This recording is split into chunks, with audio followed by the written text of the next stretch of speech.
Welcome to the deep dive. We're digging into a really specific but super important part of patent examination today, the MPEP, the Manual of Patent Examining Procedure. Right. Think of it as the playbook for the U.S. Patent and Trademark Office.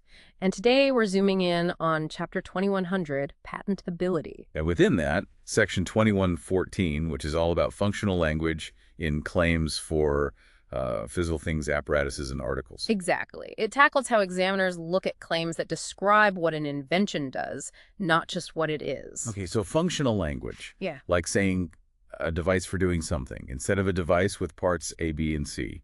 Why is that distinction such a big deal for getting a patent? Well, the core issue, and what Section 2114 really gets into, is figuring out if that claimed function is actually new or if it was kind of lurking in existing technology, the prior art. Lurking, how so? It's about inherency. The section asks, does a prior art device, maybe one that looks pretty similar structurally, inherently perform the function you're claiming, even if, nobody explicitly said it did before? Ah, okay. So my example might be, I claim a special paperweight for stabilizing blueprints. But maybe an old heavy stapler, just because of its shape and weight, actually does that perfectly well, even though it was sold as a stapler. Precisely. That's the kind of thing. If the prior art structure is essentially the same, and it naturally performs your claimed function just by existing, that can lead to a rejection. Under the rules saying it's already known or obvious, right? 35 U.S.C. 102 or 103. Exactly those. It's not about the intended use of the old device, it's about its inherent capabilities. Okay, that makes sense. And Section 2114 points to a case in Reschreiber to illustrate this. There was a dispenser, and the court found it inherently performed the function the applicant was claiming, even though the prior art documents for that dispenser never mentioned that specific function. Wow. So the structure itself just did it. Yes. The way it was built meant it naturally worked that way. It's a warning, really. Don't assume your function is new just because nobody wrote it down before. Examiners look at what the structure can do. Right. Which leads to another point. You mentioned the MPP stresses. Yeah. The difference between the physical thing, its structure, and how you intend to use it. Absolutely. There's a key case cited, Hewlett-Packard v. Bausch and Lomb.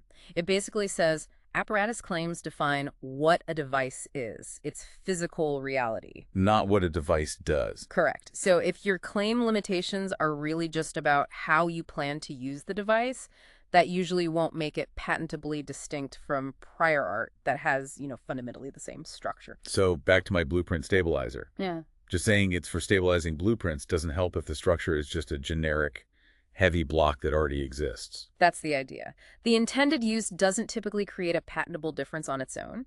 Section 2114 gives the ex parte Michem example. Okay. The claim was for a means for mixing developer fluid, and it specified a certain submersion level in the fluid. Sounds specific. It does, but the board said essentially, look, this is a known mixer structure. How deep you dunk it is about how you're using it, not a structural difference in the mixer itself. So no patent. Okay. So focusing too much on function or use can be risky if the structure isn't new. But what about the flip side?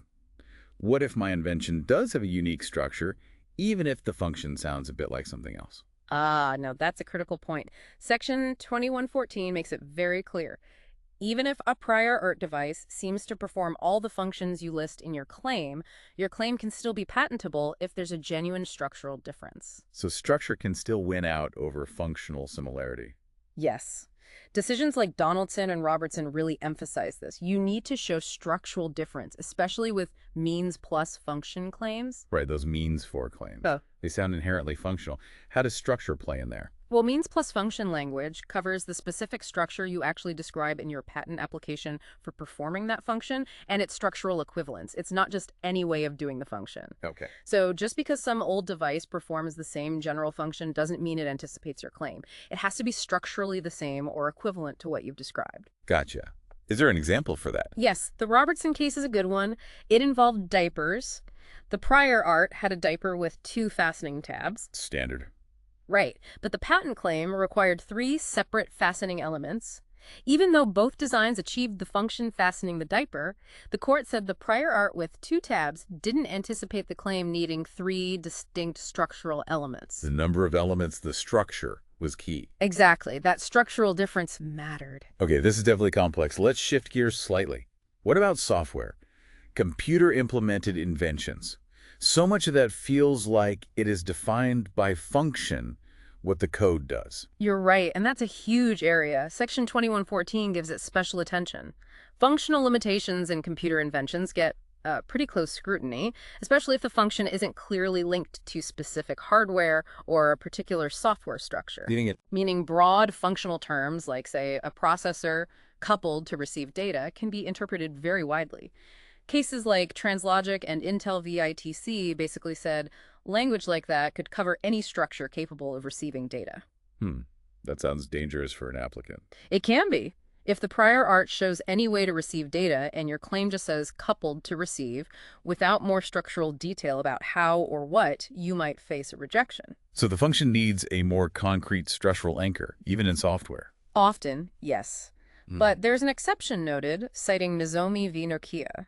If achieving the claimed function absolutely requires a specific interplay between particular hardware and software elements working together in a non-obvious way. Then the claim is read in light of that specific combination. Precisely. In that situation, the function is intrinsically tied to that specific structural hardware-software implementation. Okay, so structure still matters, even if it's the structure of code interacting with hardware.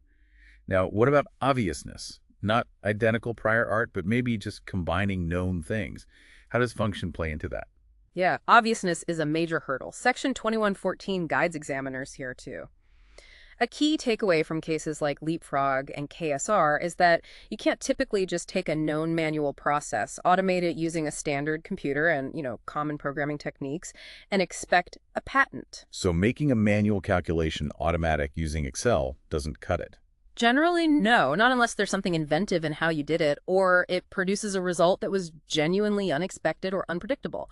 Just applying known technology, like a general-purpose computer, to automate a known function is often seen as, well, obvious. Predictable use of prior art elements, as they say. That's the term, yes. The application of the tech needs to be more than just routine. It really sounds like Section 2114 is packed with guidance for examiners trying to sort out these functional claims. It really is. It uses examples throughout to clarify when functional language actually adds patentable weight and when it might just be describing an old structure or an obvious application. It hammers home those areas. Inherency means plus function roles and the specifics for computer inventions. This has been incredibly helpful. It really highlights the balancing act between describing what an invention does versus what it is. It's fundamental. For anyone navigating the patent system, inventors, lawyers, students, understanding this distinction is critical. You need to articulate the invention clearly, focusing on the unique structure whenever possible, because that's often the stronger basis for patentability. So, a final thought for you, the listener. When you think about an invention, yours or someone else's, how is it defined? By its function, its physical form, or that crucial interaction between them? And how does that choice affect its patent prospects? And remember, this summary is just scratching the surface. The MPEP itself is the authoritative source. This audio series aims to make it more accessible, section by section. Today's focus was Chapter 2100, Section 2114, Functional Language and Apparatus Claims. We should also quickly thank Mike Shepard, who was instrumental in getting this MPEP audio series off the ground. Absolutely.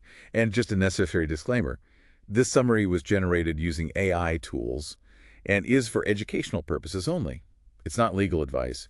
Always consult the official MPEP or a qualified patent professional for authoritative guidance. Definitely. But hopefully this deep dive gave you a much clearer picture of how the USPTO handles functional language. Thanks for joining us. We'll catch you on the next deep dive.